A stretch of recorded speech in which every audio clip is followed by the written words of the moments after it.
c'est là qu'est le secret. C'est en dynamisant un de ces 3 leviers ou plusieurs en même temps que vous pouvez faire la sortie hors du corps. Donc il est toujours assez surprenant de voir de grands sages, de grands occultistes, de grands mages, maintenir notre tête dans la boue en nous disant non, c'est interdit, c'est pas comme ça qu'il faut faire, c'est tabou, il faut pas aller voyager je sais pas quoi, etc. Alors même que eux-mêmes ne voyagent pas et ne pratiquent pas.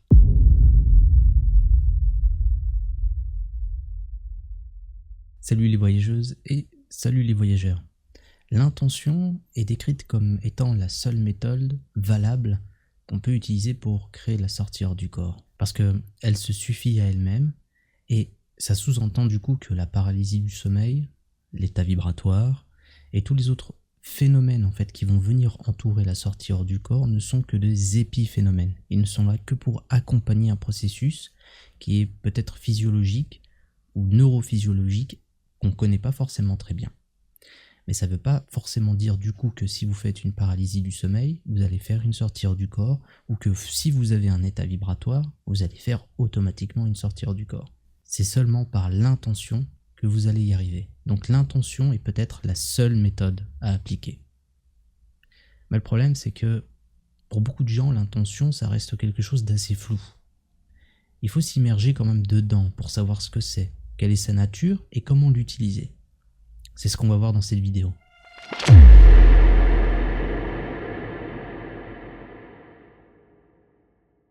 D'après la définition qu'on peut avoir sur internet, l'intention, c'est un état mental qui nous permet de prévoir, de viser, de projeter, et de façon consciente sur un objectif précis. C'est pourquoi l'intention se cache derrière vos choix, vos pensées, vos émotions et vos actions. On peut dire que l'intention, c'est la cause première de tout ce que vous accomplissez dans votre existence. Donc, il faut comprendre l'intention autrement que par juste une définition plutôt philosophique ou psychologique, et puis basta. L'intention, c'est autre chose. C'est carrément un organe de la conscience. On a pu voir avec des auteurs comme Daniel Chouchi que l'imagination créatrice était un organe de la conscience et que peut-être c'est ce qui lui permettait de modéliser en fait l'univers tridimensionnel. Nous en tant que conscience, c'est peut-être toutes les consciences de ce cosmos, de cet univers. L'imagination créatrice. C'est même l'organe premier qui fait que peut-être tout simplement c'est l'outil qui est utilisé par une conscience supérieure pour générer cet univers. Et l'intention c'est un autre organe qui de la même manière va venir mettre en action les choses. Elle met donc en mouvement des processus internes et externes. Donc des processus internes, c'est-à-dire psychiques, et puis des processus externes via des actions. Les deux vont jouer ensemble à chaque fois. C'est pour ça qu'en tant qu'humain, nous, on va avoir une intention qui va dépendre de notre capacité à être lucide.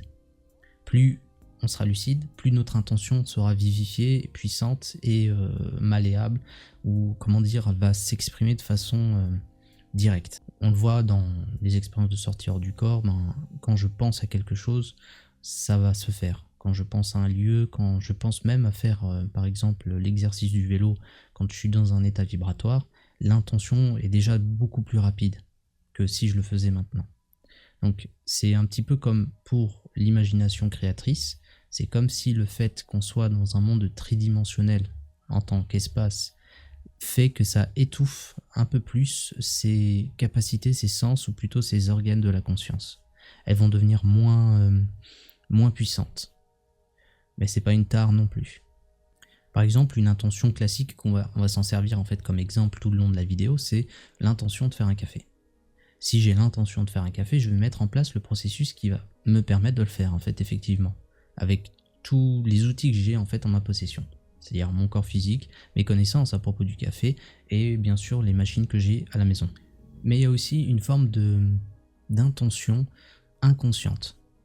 Parce que nous les humains on est fait comme ça. Il y a une partie de nous qui est réveillée durant la vie quotidienne, diurne, et une partie de nous qui perd conscience, ou qui perd sa lucidité plutôt, parce qu'on perd jamais conscience, qui perd de sa lucidité la nuit quand on s'endort. Mais alors qu'est-ce qui se passe? Parce qu'on peut très bien intentionner des choses pour la nuit, on peut très bien intentionner pour le lendemain. C'est là qu'entre en jeu, en tout cas selon Sylvan Muldoon, le corps de voyage, lui qu'il appelle le corps astral ou le fantôme, qui va essayer de tout faire pour assouvir l'intention de la personne. Par exemple, vous vouliez peut-être faire une randonnée, vous n'avez pas eu l'occasion de le faire, et bien le corps de voyage va faire en sorte de faire cette randonnée pour vous la nuit, vous en serez peut-être pas conscient ou alors sous la forme d'un rêve. Mais aussi, on peut comparer ça avec un phénomène qui peut arriver avec les apprentis voyageurs de la conscience, qui fait qu'ils vont commencer à rêver de faire des sorties hors du corps, ou ils vont alors faire des rêves aériens. Ça, c'est très positif, on le verra par la suite pourquoi, parce que déjà, ça veut dire que vous avez saturé votre conscient et votre inconscient avec l'idée de faire la sortie hors du corps. Et petit à petit, ça va le rendre possible. C'est donc une étape encourageante, et il faut continuer sur cette voie-là, tout simplement.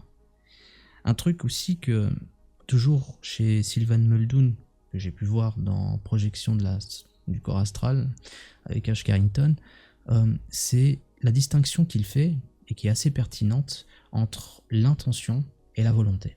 C'est-à-dire que dans les systèmes occultes, en gros, chez les occultistes, les ésotéristes, les mages, je ne sais pas si c'est encore le cas aujourd'hui, ils vont axer un peu plus leur travail sur la volonté. Ils vont essayer d'avoir une volonté puissante, parce qu'ils pensent que c'est avec ça qu'ils vont agir sur la matière. Or, c'est avec l'intention qu'on le fait, pas avec la volonté. Donc il y a une mécompréhension par rapport à ça, et lui il le voyait déjà dans les années 20. Donc la différence, pour la faire rapidement, c'est que la volonté, ça va être toute la force qui va vous permettre de mettre en place une routine. C'est la persévérance, c'est le fait d'être discipliné, de s'y tenir. C'est ça la volonté. Il faut de la volonté pour le faire. Et bien sûr, la volonté est nécessaire pour faire la sortie hors du corps. Si vous n'avez pas de discipline, vous ne pourrez pas durer dans le temps. Mais la volonté, à elle seule, ne vous permettra jamais de faire une sortie hors du corps. C'est seulement l'intention qui vous le permettra. Parce que c'est l'intention qui met en place justement l'action qui va mener à la sortie hors du corps. Des actions qui peuvent être inconscientes ou conscientes. Et souvent, en fait, il suffit de placer l'intention pour que le processus automatique se fasse.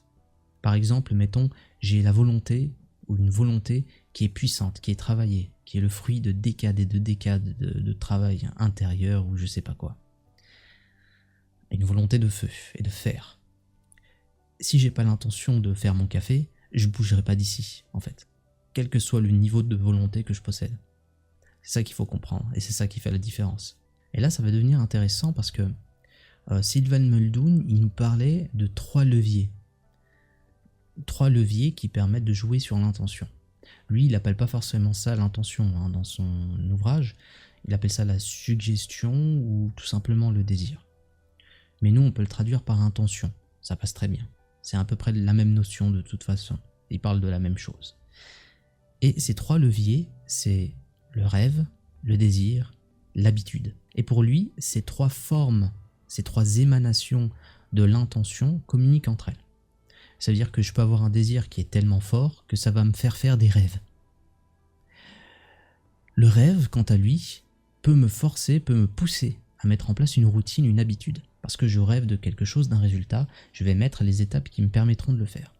De même, le rêve peut faire naître aussi un désir. Ou l'habitude, parce que c'est une habitude qui est ancrée, peut faire en sorte que je rêve de cette habitude le soir. Et c'est là qu'est le secret.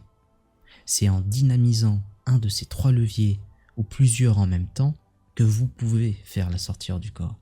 Mais personnellement, même en 2016, quand j'ai commencé à faire mes sorties hors du corps, j'avais pas lu Sylvan Muldoon, je connaissais 2 noms vite fait, mais j'avais pas encore lu. Du coup, moi, l'intention, je savais pas ce que c'était.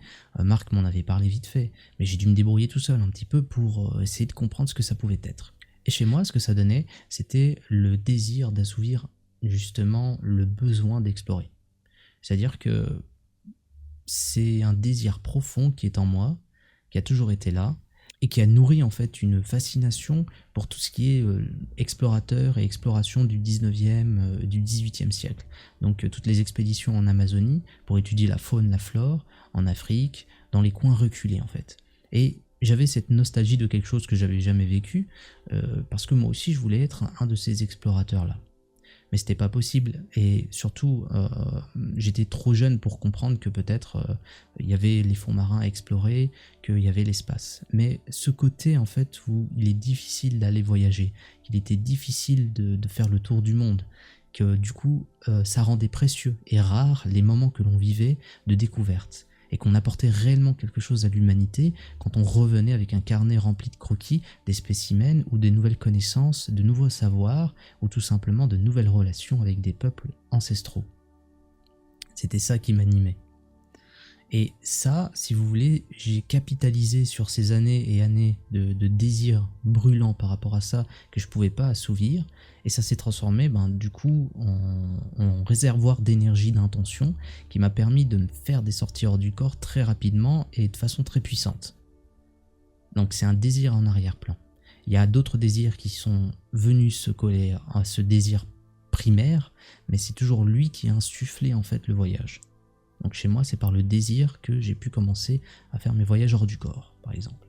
Et c'est pour ça que, du coup, je me permets une petite digression, le voyage hors du corps, ça reste en fait un phénomène qui est naturel pour la conscience. Ça veut dire que pour moi, voyager hors de son corps, c'est une modalité de la conscience qui est naturelle. Ok, c'est pas quelque chose d'artificiel, c'est pas quelque chose de tabou, d'interdit. Et au nom de qui? Au nom de quoi? Donc il est toujours assez surprenant de voir de grands sages, de grands occultistes, de grands mages, maintenir notre tête dans la boue en nous disant non, c'est interdit, c'est pas comme ça qu'il faut faire, c'est tabou, il faut pas aller voyager je sais pas quoi, etc. Alors même que eux-mêmes ne voyagent pas et ne pratiquent pas. Parce qu'on va se le dire, ils sont tellement dans des schémas mentaux, dans des structures mentales, très spécifiques et peut-être des fois très rigides, que en fait, je me demande vraiment s'ils savent ce que c'est que le voyageur du corps, et pourtant ils parlent énormément d'astral. L'astral par-ci, l'astral par-là, manipuler l'astral ou je ne sais quoi, alors qu'ils savent même pas ce que c'est, alors que nous, on l'expérimente, on le touche du doigt.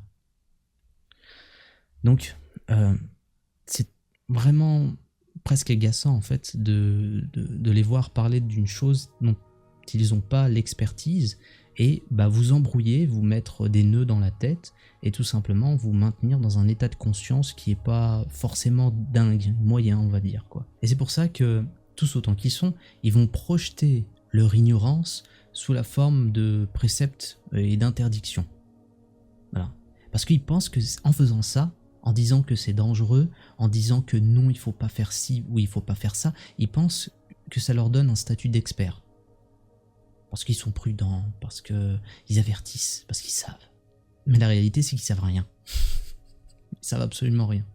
Donc, même si j'ai énormément de respect, en tout cas pour les doctrines, pas forcément les dogmes, mais les doctrines, le savoir, qui est pour moi une richesse, qui permet justement de grandir intellectuellement et en sagesse, il y a des choses où ils sont pas experts, parce qu'ils n'ont pas vécu la chose et ils en sont pas des pratiquants, tout simplement. Mais c'est aussi pour cette raison que sur cette chaîne, malgré le respect que j'ai justement pour toutes ces spiritualités, je considère pas, et il faut pas considérer, et je vous encourage à ne pas le faire, la sortie hors du corps comme une pratique spirituelle. La sortie hors du corps, c'est une pratique, un phénomène psychique qui peut mener à des révélations spirituelles ou à des connaissances spirituelles. Ça peut mener, mais ça n'en est pas une en tant que telle. Considérez vraiment la sortie hors du corps comme vous pourriez considérer la télépathie ou d'autres phénomènes de la conscience extraordinaire comme la médiumnité ou la clairvoyance. C'est pas un truc spirituel, ça amène à plus de spiritualité, mais ça n'en est pas une, c'est juste une fonction de la conscience. C'est pour ça que, en tant que phénomène psy, la sortie hors du corps, elle a besoin de quelque chose de très très très important. Le fait que vous soyez capable de dégager ces structures mentales. Si vous êtes un mage, un occultiste, un mystique, un scientifique ou un religieux, si vous êtes incapable de prendre votre dogme et votre structure mentale par rapport à ça et de l'éteindre, vous ne ferez pas de sortie hors du corps, ou alors difficilement. Et en plus, vous avancerez pas forcément en conscience. Pourquoi ?